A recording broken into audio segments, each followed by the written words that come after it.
Le PSG a officialisé hier la signature du défenseur Serge Aurier. Deuxième recrue estivale à Paris après un autre défenseur, le Brésilien David Luiz.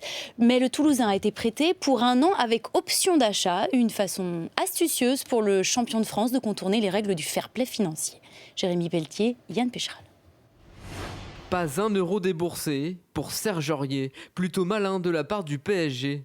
Dans le collimateur du fair play financier qui l'oblige à vendre des joueurs avant de recruter, le champion de France a semble-t-il trouvé une parade. Le latéral droit est en effet prêté 1 an par Toulouse avec une option d'achat d'une dizaine de millions d'euros. Option obligatoire qui sera levée automatiquement dans 1 an.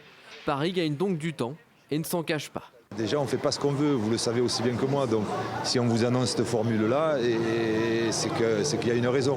Donc, le fair play financier, comme je vous le dis, va nous gêner, nous gêne déjà, on le voit.